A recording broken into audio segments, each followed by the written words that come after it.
Good evening everybody again, and welcome to episode 3 of my series of videos, live videos to explain how magical change started, what it's led me to surmise about what's been happening, and this evening I'm going to talk to you about the kinds of problems that I've managed to help children with so far.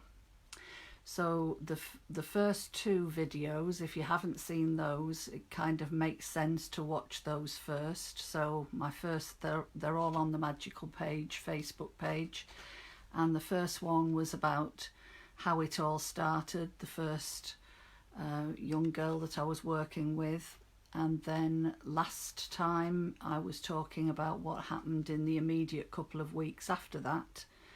And now I'm kind of spreading a little bit further to talk about the range of children that I've helped. So, because of what I said in my second video, which was I'd helped a boy who was struggling with bad behaviour at school, not in any context with me, but at his normal day school. And he'd managed to turn himself around. It emboldened me and gave me the confidence to try with children of different ages, with different problems that they were demonstrating. So to give you an idea of the age range, I've worked with adults in an adapted kind of way. And the youngest, I would say, was probably my own granddaughter, who was 3. So just to give you a good start with her, she'd been going to play school since the age of 2. She'd cried virtually every day we'd taken her, and we'd just managed to get her settled into that place when she had to move and start nursery. And all the tears and all the stress started again, and we felt limp with it because my husband and I were the ones who were taking her to nursery and picking her up generally. So it was just about the same time that I'd helped the first girl within the same term, and my granddaughter was just 3, so she has an August birthday, and this was the September. So I had a modified little conversation, watered down for a 3-year-old. I didn't, in all honesty, believe it would work. I thought that because the relationship between us was a family one, that she would be more resistant to it. I just wasn't hopeful at all. So it had worried me, however, because every time we were taking her to nursery, I could almost see how mental health issues start in adults, because she was starting to say the same things, standing in the same places, and kind of almost ritualising the anxiety that she was showing about going to nursery. So on her first day after our magical change conversation, she went through all the same stuff again. So she always used to ask her granddad, was he going to stay in the car? Was he going to read the newspaper and wait there until she was picked up, etc., etc. So on this day I said, okay darling, come on now, we have to go to nursery. And as I'm walking with her, I can feel her hand tensing in mine, and I looked down to say something encouraging to her. But just as I did, I could see that she was trying to fight back tears, and she was blinking hard, and she was kind of standing tall, and I thought, all right, I'll just butt out, I won't interfere, and we'll see what she manages to do by herself.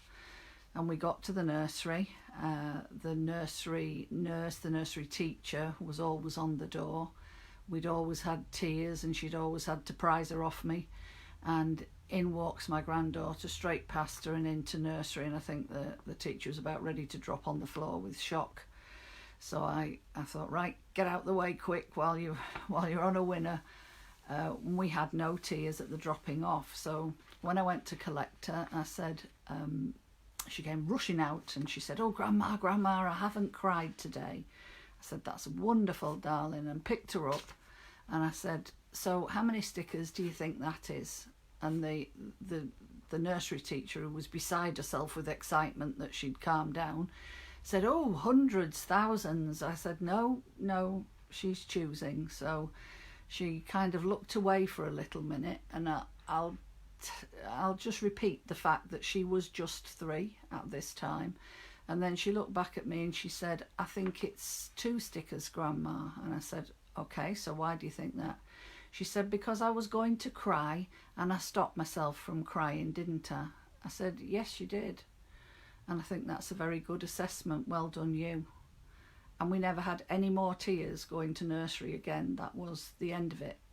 And I don't know who was more shocked, me or the nursery teacher. So I do know that it is the method is dilutable for very young children. I've used it with little ones coming to Stagecoach for the first time. They're often 3.5 to 4. But also when you explain what's going on behind the conversation that you have with adults, they can see what you're talking about as well, and they can adapt it to themselves. So anxiety is a thing which it's really good for. It's also good for confidence, for instilling confidence in children. It's also good for helping to modify poor behaviour, whether that's poor behaviour being shown at home or at school. I can probably best explain that by some of the quotations, testimonials that people have given me in regard to this. So bear with me while I just find the relevant bit. So I went into a primary school, and I worked with a little boy that I didn't know, who the head teacher said was virtually always outside his office every day for something or other that had gone wrong. And when I went back, maybe about 6 months after the intervention had happened and the little boy had received his certificate, I asked the head teacher whether the effects had been lasting. And this is what he said. He said, "Originally it was almost a daily feature of my life. Now I hardly ever have to do that anymore. Given the difficulties in his home life that he's having to face at the moment, he's coping exceptionally well and much better than he would have been able to do pre-Magic Card. He has more friends and a greater overall level of acceptance amongst his peers." And the latter thing was really touching to me, because I'd felt he was quite isolated, and it was lovely to know that he'd managed to be integrated better. I also went into a primary school to help a very bright little girl, about 9, who again was struggling to be integrated socially. And it had become really quite extreme. So at break times and dinner times, this child had been found hiding on the cisterns of toilets to try and avoid being sent out to play, because she knew she had nobody to play with. So she was a little superstar.